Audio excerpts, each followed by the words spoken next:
नमस्कार, आप देख रहे हैं एवन उत्तर प्रदेश और मैं हूं आपके साथ अर्पिता माथुर। खबरों की शुरुआत करेंगे इस वक्त की सुर्खियों के साथ। एग्जिट पोल में योगी सरकार की वापसी की उम्मीद, राजनेता लगे गुणा भाग में। 10 मार्च को आएंगे नतीजे। बीजेपी और सपा नेताओं ने उम्मीदवारों की घेरेबंदी की शुरू।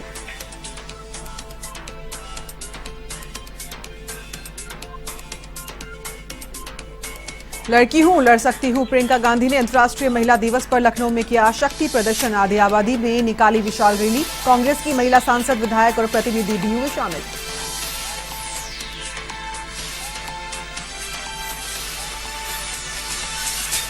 दस मार्च को आएंगे विधानसभा चुनाव के नतीजे। अयोध्या में भारतीय किसान यूनियन ने की पंचायत। मतगणना के दिन मतगणना केंद्रों पर धरना देंगे किसान।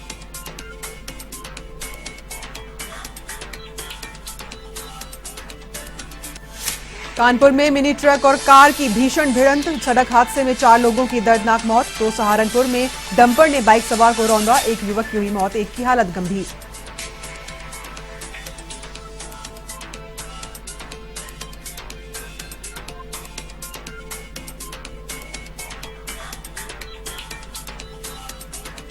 बुलंदशहर में व्यापारी से 1,75,000 की लूट की घटना का पर्दाफाश। स्वाट टीम और पुलिस ने 5 आरोपियों को गिरफ्तार किया। बदमाशों के पास से 34,000 से ज्यादा नकदी बरामद।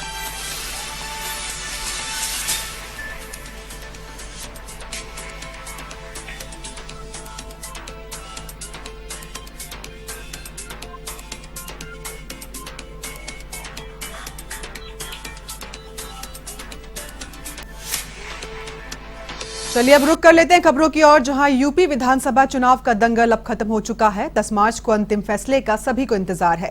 हालांकि उससे पहले एग्जिट पोल में योगी आदित्यनाथ सरकार की वापसी का अनुमान है। एग्जिट पोल में भाजपा को स्पष्ट बहुमत दिया गया है। इनमें भाजपा को 212 से 326 तक सीट गई हैं। वहीं अगर 2017 के विधानसभा चुनाव की बात करें तो भाजपा को 312 सीटें मिली थी। यानी भाजपा अपना पिछला प्रदर्शन फिर दोहराती नजर नहीं आ रही। यदि भाजपा दोबारा सत्ता में आती है तो 35 साल बाद कोई पार्टी यूपी में सत्ता की वापसी करेगी। इससे पहले 1980 में जनता पार्टी की सरकार के बाद हुए चुनाव में कांग्रेस ने जीत हासिल की थी।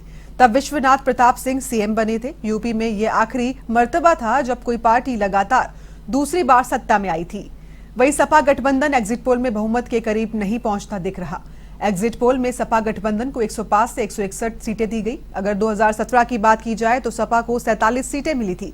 तब सपा ने कांग्रेस के साथ गठबंधन किया था, जबकि 2022 के चुनाव में सपा ने रालोद के साथ मिलकर चुनाव लड़ा है।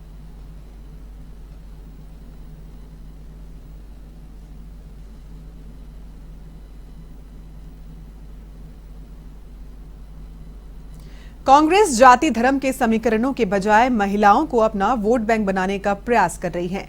इसी को ध्यान में रखते हुए यूपी कांग्रेस कमेटी की तरफ से अंतर्राष्ट्रीय महिला दिवस पर लड़की हूं, लड़ सकती हूं महिला मार्च का आयोजन किया गया। आपको बता दें, लखनऊ में आयोजित इस महिला मार्च का नेतृत्व पार्टी महासचिव प्रियंका गांधी वाड्रा ने किया। इस मार्च का उद्देश्य भारतीय राजनीति में महिलाओं और उनकी आकांक्षाओं को मुख्य धारा में लाना था। इस मार्च में यूपी के विधानसभा चुनाव में कांग्रेस की 159 महिला उम्मीदवार भी शामिल हुई हैं।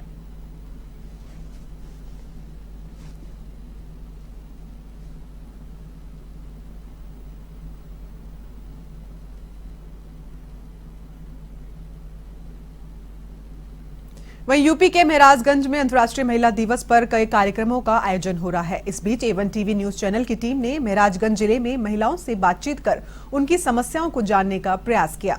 इस मौके पर महिलाओं ने आधुनिक दौर में पुरुषों से किसी भी मामले में कम नहीं है ऐसा कहा, और वहीं देश की तरक्की में अपनी अहम भूमिका वो निभा रही हैं।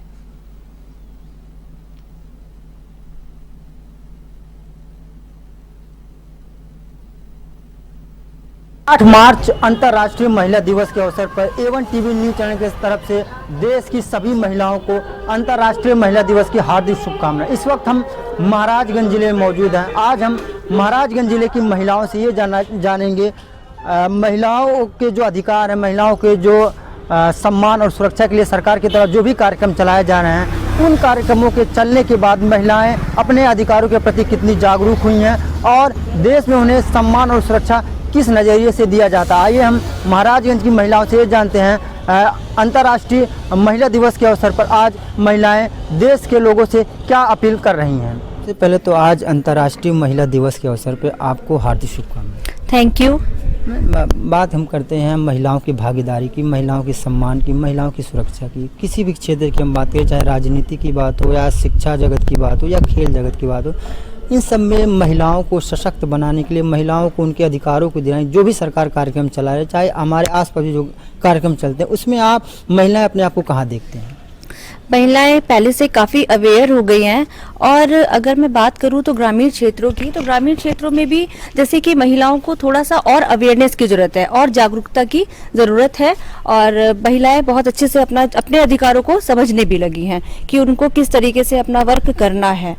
तो यही है कि हाँ, हम जितना भी ये सरकारी योजनाएं सब चल रही हैं उसका वो बेनिफिट्स ले। स्ट्रगल तो नहीं कह सकते, ये कह सकते हैं कि मैंने अपने काम को 100% दिया है और ये हमें अपने फैमिली में ही मिला है। मेरे फादर ने हम सबको एजुकेटेड किया और एजुकेशन ही हमारे लिए वो रास्ता बना जिससे हम इन चीज़ों को, मेहनत तो करनी पड़ती है अगर कुछ पाना हो तो, अगर कुछ अलग करना है तो ज़्यादा मेहनत करनी पड़ती है।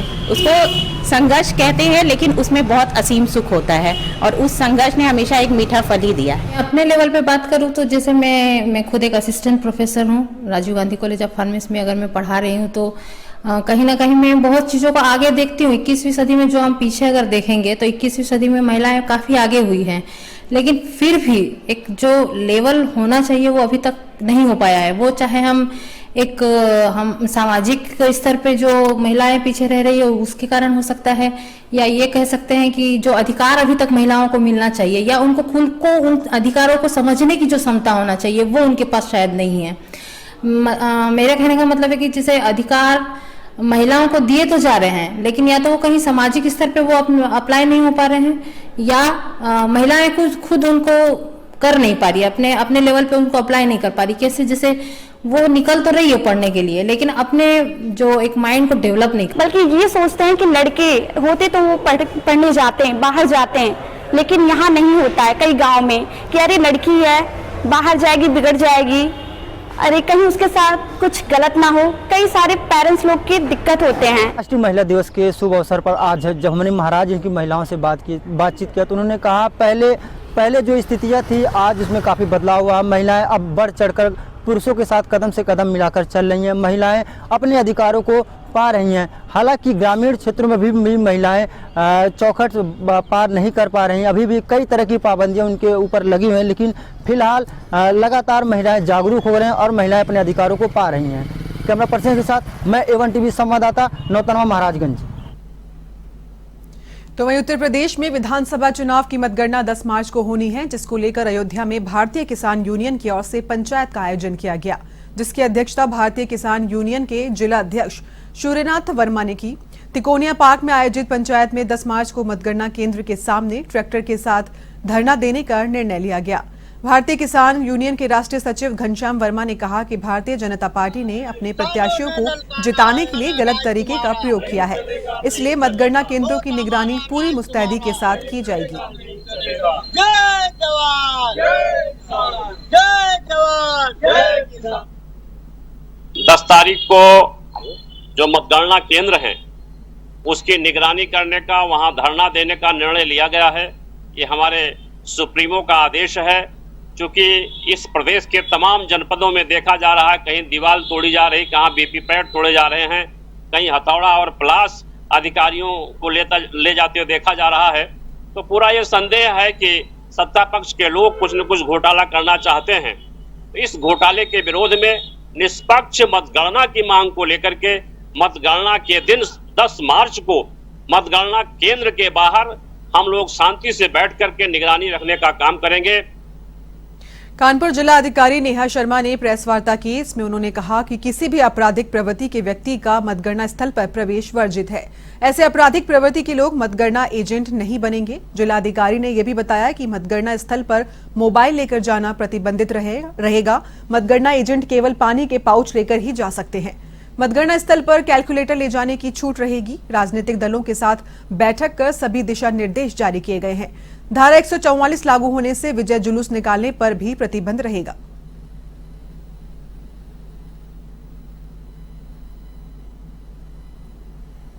जो ऐसे लोग थे जो क्रिमिनल हिस्ट्री है। तो इस बात को आपके माध्यम से पुनः इसको रिट्रेट करना चाहूँगी कि क्रिमिनल एंटीसीडेंट्स वाले काउंटिंग एजेंट्स को बिल्कुल भी परमिशन नहीं दी गई है, और इसको लेकर के अगर कोई बात या व्यवस्था होती है तो उस पर आप भी इस बात को रखने का प्रयास करें कि ये बिल्कुल मनाही है, और उसको में लेकिन वहाँ से कुछ लोग आए थे, उनको चेंज किया गया है जी। कितने एजेंट एक मतलब विधानसभा में अंदर जा सकते हैं एक पार्टी के? एक विधानसभा में कुल मेजों पर होते हैं जो एजेंट्स, तो 14 मेज पर 14 एक एजेंट हो गया, एक एरो टेबल पे हो गया, एक आपका ETPBS की 2-3 टेबलें मान लीजिए लग भी रही हैं तो भी एक ही रहेगा, और एक पोस्टल बैलेट काउंटिंग के लिए रहेगा। हाँ, 17 मिनिमम, प्लस हमने रिजर्व भी कुछ दिए हैं इन केस किसी को ये RO ने अपने विवेकानुसार रिजर्व भी दिए हैं जहां मांग की गई है। कहीं रिप्लेसमेंट हो गया, किसी की तबीयत ठीक नहीं है तो रिप्लेस कर सकते। अगली खबर की ओर, जहां यूपी के गोरखपुर में 18 महीने से वेतन न मिलने के कारण आउटसोर्सिंग कर्मचारियों को परेशानी का सामना करना पड़ रहा है। राजा हरिप्रसाद मल्ल होम्योपैथिक मेडिकल कॉलेज के कर्मचारियों का आरोप है कि जब से उनकी नियुक्ति हुई है तब से उन्हें 18 महीने का वेतन नहीं दिया गया, साथ ही PF और ESI का कोई अता पता नहीं है। इधर पूरे मामले पर संबंधित अधिकारियों ने चुप्पी साध रखी है।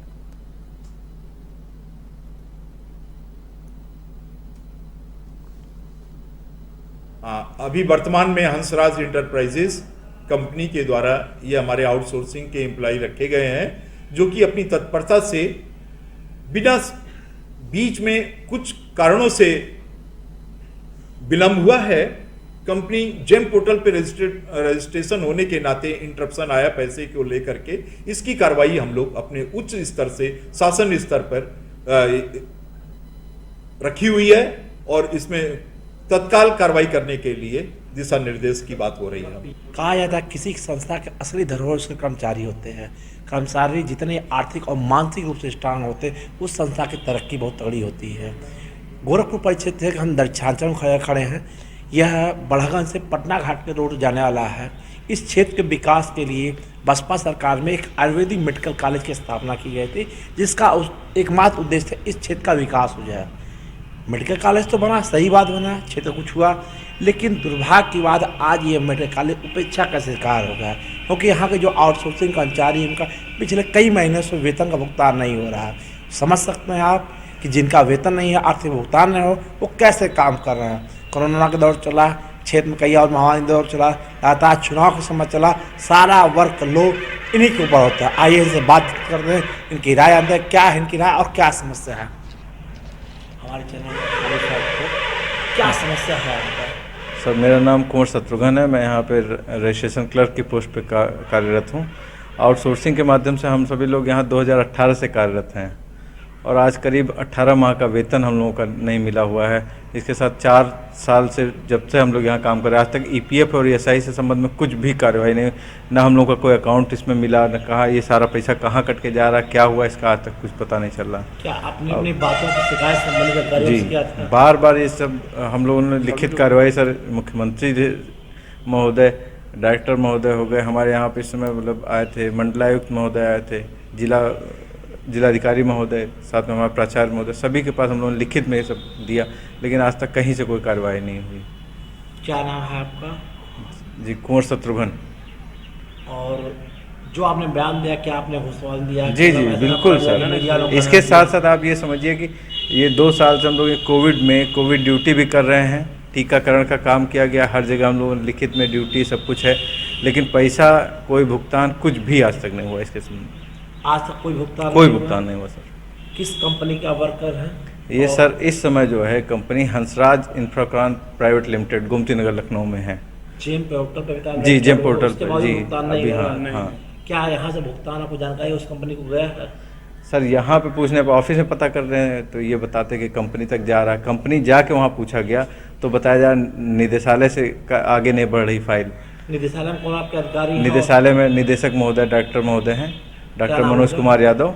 अभी जल्दी में अभी मुश्किल से सर 1 महीना पहले यहाँ डॉक्टर साहब आए थे, उनसे पूछने पे बताया जा रहा है कि कंपनी में गड़बड़ हो रही, वहाँ बिल नहीं आता है, वो अपनी वहाँ की प्रॉब्लम बता रहे हैं।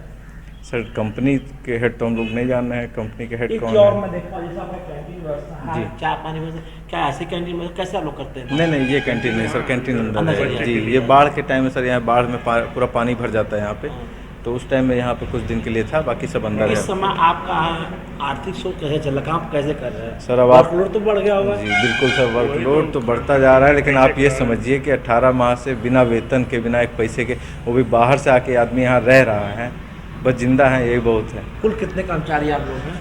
टोटल 29 है ना, 29 है, 29 कर्मचारी हैं।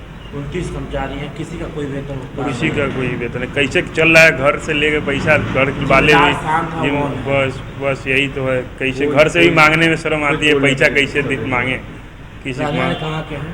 बस यही कुशीनगर। यानी यहाँ क्या मकान मिला रहने के लिए किराए पे रहा है? किराए पे। ये हाल है। एक तरफ कोरोना महामारी ने पूरा वैश्विक, पूरा विश्व को हिला कर रख दिया है।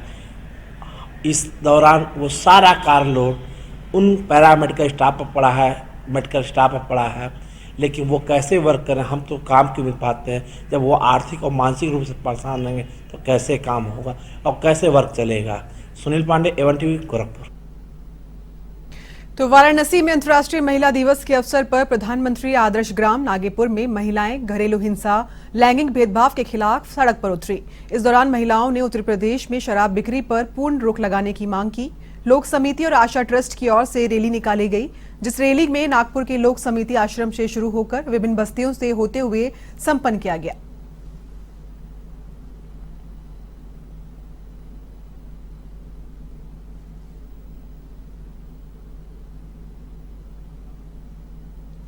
वहीं बुलंदशहर की स्वाट टीम और शिकारपुर थाना पुलिस को बड़ी कामयाबी हाथ लगी है, जहां पुलिस ने व्यापारी से लूट मामले में 2.25 लाख रुपए 5 बदमाशों को गिरफ्तार कर लिया, जिनके पास से एक मोबाइल और 34,000 से ज्यादा की नकदी बरामद की गई।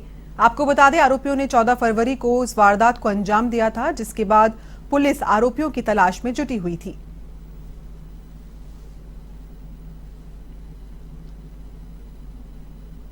देखिए 14/2/22 को शिकारपुर थाना क्षेत्र में एक कलेक्शन एजेंट जितेंद्र शर्मा, जो गाजियाबाद के एक व्यापारी के कलेक्शन एजेंट हैं, इनके द्वारा कैश की वसूली करने के बाद ई रिक्शा पे बैठ के जा रहे थे। एक व्यक्ति ने जो है ई रिक्शा रुकवा करके बगल में बैठ गया। रास्ते में उनका थैला लूट कर मोटरसाइकिल से उसके जहाँ साथी इंतजार कर रहे थे उनके साथ भागने में सफल हो गए। निकल रहा है, 2 लोग लूट के इरादे से अलग लगे हुए थे। तो इस तरह इनके कब्जे से कुल 1,75,000 रुपए की लूट हुई थी और इनके कब्जे से दोनों मोटरसाइकिलें जो घटना में प्रयुक्त हैं वो बरामद की गई हैं और साथ ही नाजायज असलहे कारतूस आज बरामद किया गया है। 11,500 रुपए मूल्य का इनके द्वारा मोबाइल फोन खरीदा गया था, वो बरामद किया गया है और लगभग 34,500 रुपए की धनराशि जो लूट की थी वो इनके कब्जे से बरामद हुई है। शेष धन इनके द्वारा खर्च कर लिया गया है। जो अब तक जानकारी मिली है पूछताछ से, ये इनके द्वारा पहला अपराध करना बताया जा रहा है, फिर भी हम गहराई से। तो यूपी के फतेहपुर में पुलिस अधीक्षक राजेश कुमार सिंह के निर्देशन में नशा तस्करों पर कार्रवाई की जा रही है, जहां पुलिस ने चेकिंग के दौरान एक नशा तस्कर को गिरफ्तार किया है, जिसके पास से 1 किलो 200 ग्राम अवैध गांजा बरामद हुआ है। पकड़े गए आरोपी पर पहले से कई मुकदमे दर्ज हैं और पुलिस की ओर से 25,000 का इनाम भी घोषित किया गया है।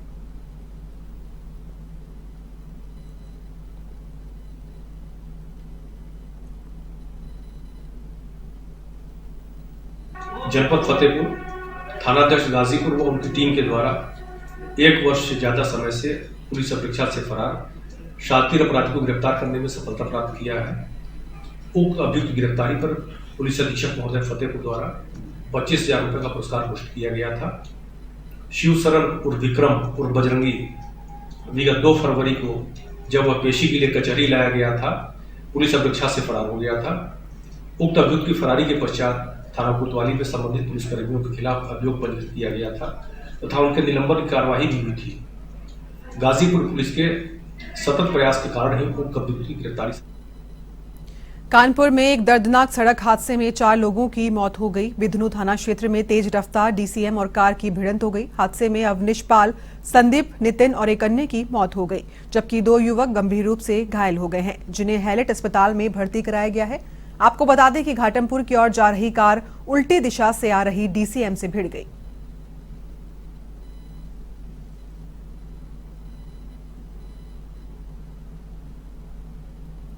राम सेवक पाल,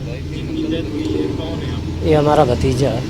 क्या कैसे जानकारी मिली, कहाँ जा रहे थे? अब ये हम लोग तो अपने अपने काम में थे और ये जो है एक दोस्त के कोई फंक्शन में जा रहे थे और वो वहाँ पहुँचे और पता नहीं क्या कि जो है करीब वही शाम को हम लोगों को है 10 बजे के बाद 11 बजे के आसपास जो है ये सूचना मिली कि एक्सीडेंट हो गया। जब मोबाइल से पुलिस ने हमको सूचना दी कि नहीं ये जो है इनका फला जगह एक्सीडेंट हो गया, तो हम लोग वहाँ से बड़बड़ा भगे। तो पुलिस ने फिर उनको लोगों को बताया कि नहीं तुम लोग जो है यहाँ आना और रमाईपुर के पास यहाँ पोस्ट मॉडर्न हॉस्पिटल में पहुँचो, वहाँ जो है।